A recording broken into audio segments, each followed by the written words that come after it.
ఓం నమ శివాయ. బ్రహ్మ సత్యలోకంలో, విష్ణువు వైకుంఠములో, శంకరుడు కైలాసములో ఉంటారని మనందరికీ తెలుసు. కానీ శివుడు ఎక్కడ ఉంటాడు అనే రహస్యం చాలామందికి తెలియదు. శివుడు సర్వహృదయ నివాసి, అంటే ప్రతి జీవి హృదయములో ప్రకాశించేటటువంటి చైతన్యమే శివుడు. అందుకే స్కాంద పురాణం ఒక మాట అందండి, హృత్పుండరీకాంతర సన్నివిష్టం అని ఒక మాట అంది. అంటే హృదయ కమలమున కొలువైన దైవమే శివుడు అని చెప్పిందనమాట. అణువున ఈ విశ్వమంతా కొలువైనటువంటి ఆ జ్ఞాన దీపమే శివుడు. శృతి కూడా ఒక మాట అందండి, సర్వవ్యాపీచ భగవాన్ తస్మాత్ సర్వగతః శివః. అంటే భగవంతుడైనటువంటి శివుడు సర్వవ్యాపి అవటం వల్ల శివుడు సర్వమునందు కొలువై ఉన్నాడు అని చెప్పడం జరిగిందనమాట. కాబట్టి శివుడు అనేటటువంటి వాడు సర్వవ్యాపి, అంటే సర్వము వ్యాపించినటువంటి వాడు. విష్ణువు ఒక్క వైకుంఠలోకంలోనే కొలువై ఉంటాడు, కానీ శివుడు సర్వలోకాలలో కొలువై ఉంటాడు. శంకరుడు ఒక కైలాసానికే పరిమితమై ఉంటాడు, కానీ శివుడు సర్వలోకాలలో అపరిమితంగా కొలువై ఉంటాడు. ఒక్క మాటలో చెప్పాలి అని అంటే శివుడు సర్వలోకమయుడు, సర్వలోకాతీతుడు. అంటే సర్వలోకాలలో ఉన్నటువంటి వాడు, సర్వలోకాలకు అతీతంగా ఉన్నటువంటి వాడు, దేనిని అంటనటువంటి వాడు. ప్రతి దేవతకు ఒక లోకము ఉంది, ప్రతి మనిషికి ఒక లోకము ఉంది, ప్రతి ప్రాణికి ఒక లోకము ఉంది. కానీ ఈ సృష్టిలో లోకము లేని దైవం ఒక్క శివుడు మాత్రమే. కారణం, శివుడు లోకాతీతుడు, విశ్వాతీతుడు. అది కాబట్టి శివుని యొక్క చిరునామా మన హృదయమే. శివుడు మన హృదయములో ఉన్నంత వరకే మనం చైతన్యవంతంగా ఉంటాం. శివుడు తప్పుకోగానే మనం శవంగా మారిపోతాం. ఇది ప్రతి ఒక్కరి జీవితంలో ఒక అనుభవం. అందుకే రుద్ర హృదయోపనిషత్ అనే ఉపనిషత్తు శివః సర్వాత్మకః అన్నది. అంటే సర్వ జీవకోటికి ఆత్మస్వరూపమే శివుడు అని చెప్పడం జరిగిందనమాట. కాబట్టి శివుడు అనేటటువంటి వాడు మనందరి హృదయాలలో ఆత్మ చైతన్యంగా సదా ప్రకాశిస్తూ ఉన్నాడు. శ్రీరాముడు ఒకరోజు వశిష్ఠ మహర్షిని ఒక మాట అన్నాడు, ఈశ్వరః కో మునిశ్రేష్ఠ కథం భక్త్యా ప్రసాద్యతే ఏతన్మే తత్వతో బ్రూహి సర్వతత్వవిదాంబర అన్నాడు. అంటే తత్వవేత్తల్లో శ్రేష్ఠుడవగు ఓ మునిశ్రేష్ఠ, పరమేశ్వరుడెవడు? భక్తిచే ఏ విధంగా ఆ దైవం ప్రసన్నుడగును? దయచేసి ఈ మర్మమును నాకు యథార్థముగా వ్యక్తం చేయి అని ఒక మంచి ప్రశ్న అడిగాడు. అప్పుడు వశిష్ఠ మహర్షి నిగూఢమైనటువంటి అద్భుతమైన బోధను తెలియజేశాడు. మహాబుద్ధివగు రామచంద్ర, పరమేశ్వరుడు దూరాన లేడు, పరమేశ్వరుడు దుర్లభమైనటువంటి దైవము కాదు, అంటే ప్రయత్నిస్తే దొరకని దైవం కాదు. సచ్చిదానంద స్వరూపమైన ప్రత్యేగాత్మ అయిన శివుడే పరమేశ్వరుడు. అది పరమేశ్వరుడు అంటే ఏమిటనుకున్నావయ్యా? సచ్చిదానంద స్వరూపమే. ఎప్పుడు సర్వకాల సర్వావస్థలయందు ఆనందంగా ఉండి ఆనందంలో రమిస్తూ ఆనందమే తానయ్యుండి మన హృదయంలో ప్రకాశించేటటువంటి జ్ఞాన జ్యోతి చైతన్య స్వరూపమే ఆ పరమేశ్వరుడు అని చెప్పడం జరిగింది. సమస్తము ఆ శివుని కొరకై ఉన్నది, శివుని నుండియే సమస్తము ఉత్పన్నమైనది. అంటే ఈ సమస్త సృష్టి కూడా బ్రహ్మ సృష్టించాడు అని అంటాం. మరి బ్రహ్మకు ఆ జ్ఞానం ఇచ్చింది ఎవరు? శివుడు. బ్రహ్మకి ఆ అధికారం ఇచ్చింది ఎవరు? శివుడు. అసలు బ్రహ్మ సృష్టికి కారణమైన వాడెవడు అంటే శివుడు. బ్రహ్మ విష్ణు రుద్రులకు మూలమైనటువంటి వాడు, వీళ్ళు ముగ్గురి పుట్టుకకు కారణమైనటువంటి వాడు ఎవడు? ఒకడున్నాడు, ఆయనే శివుడు. ఈ త్రిమూర్తులకు రూపమున్నది, కానీ త్రిమూర్తులకు ఆధారమైనటువంటి వాడు, త్రిమూర్తులకు మూలమైనటువంటి వాడు అయినటువంటి సచ్చిదానంద స్వరూపమైనటువంటి శివుడికి ఎటువంటి రూపము లేదు, ఎటువంటి లోకము లేదు. ఆయన అంతటా వ్యాపించి ఆనంద స్వరూపంగా, చైతన్యంగా, జ్ఞానజ్యోతిగా ప్రకాశిస్తూ ఉన్నాడు. శివుడే సర్వమయుడై సర్వశక్తిమంతుడై ప్రకాశిస్తూ ఉన్నాడు.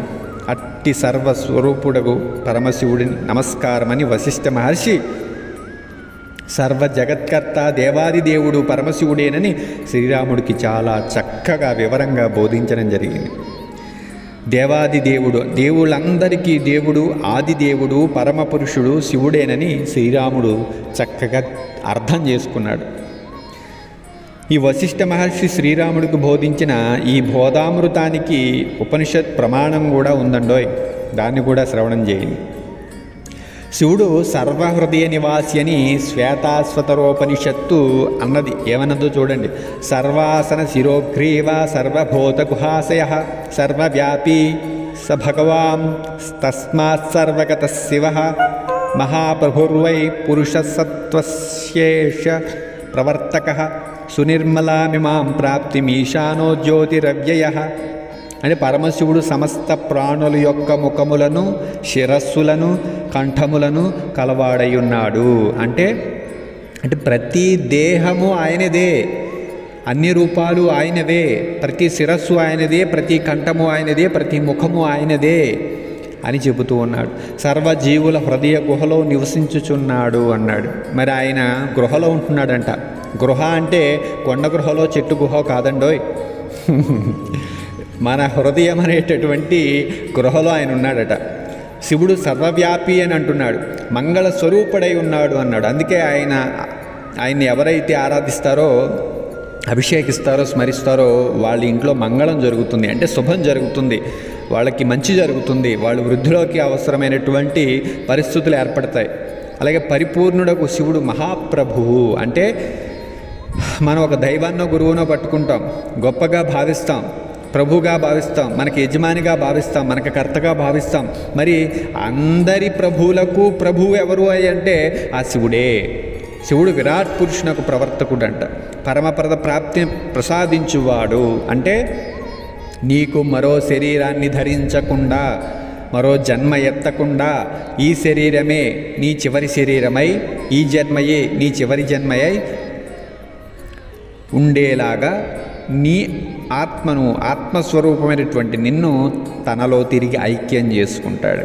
అదే పరమపద ప్రాప్తి. అది ఒక్క శివుడు మాత్రమే ప్రసాదించగలిగేటటువంటి మహా అద్భుతమైనటువంటి స్థితి. అది జ్యోతిస్వరూపుడు, అవ్యయుడు ఆ శివుడే అని చెప్పడం జరిగిందనమాట. కాబట్టి విష్ణువు లేకుండా, శంకరుడు లేకుండా శివుడు ఉంటాడండోయ్. కానీ శివుడు లేకుండా విష్ణువు లేడు, శంకరుడు లేడు. ఎందుకు? ఆ అందరి దేహాలలో ఉండేటటువంటి చైతన్య స్వరూపమే శివుడు కాబట్టి, ఆయన ఉంటేనే దేహం ఉంటుంది కాబట్టి శివుడ స్వరూపమైనటువంటి ఆత్మ చైతన్యమైనటువంటి ఆయన ఉంటేనే శంకరుడు ఉంటాడు, బ్రహ్మ ఉంటాడు, విష్ణువు ఉంటాడు, మనందరూ ఉంటాం. కానీ మనం అందరం లేకుండా, బ్రహ్మ విష్ణు మహేశ్వరుడు లేకుండా ఆయన ఉండగలడు అని చెప్తున్నాడు అన్నమాట. కారణం విష్ణువులోని, శంకరుల్లోని చైతన్యమే శివుడు. శివుడు బయట ఉన్నాడు, నీ లోపల ఉన్నాడు, నీకు అత్యంత సన్నిహితంగా ఉన్నాడు, నీకు చాలా సమీపాన ఉన్నాడు, నీ భావాలను సదా వింటున్నాడు, సాక్షిగా నిన్ను సదా గమనిస్తున్నాడు. అది ఈ విధంగా సర్వ హృదయాలలో విశ్వమంతా శివుడు వ్యాపించి ఉన్నాడు. మనం అనుకుంటాం మనం చేసే పని ఎవ్వరూ చూడట్లేదని. కానీ పోసకొచ్చినట్టు ప్రతిదీ కూడా ఇంచు టు ఇంచ్ మనల్ని లోపల శివుడు సాక్షిగా చూస్తూ ఉంటాడనమాట. ఆలోచనలు కూడా సాక్షిగా చూస్తూ ఉంటాడు. అన్నీ లెక్కగట్టి తిరిగి మనకు ప్రతిఫలంగా, ప్రతిచర్యగా మనకి మంచి అయితే మంచి, చెడు అయితే చెడు ఫలితాన్ని మనకి ఇస్తూ ఉంటాడనమాట.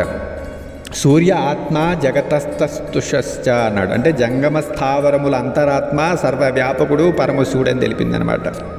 మరి బ్రహ్మాది దేవతల యందును, మానవుల యందు, అశ్వముల యందు, గోవుల యందు, జంతువుల యందు ఏ చైతన్యం ఏకరూపంగా ఉన్నదో ఆ చైతన్యమే పరబ్రహ్మమైనటువంటి శివుడు అని చెప్పింది.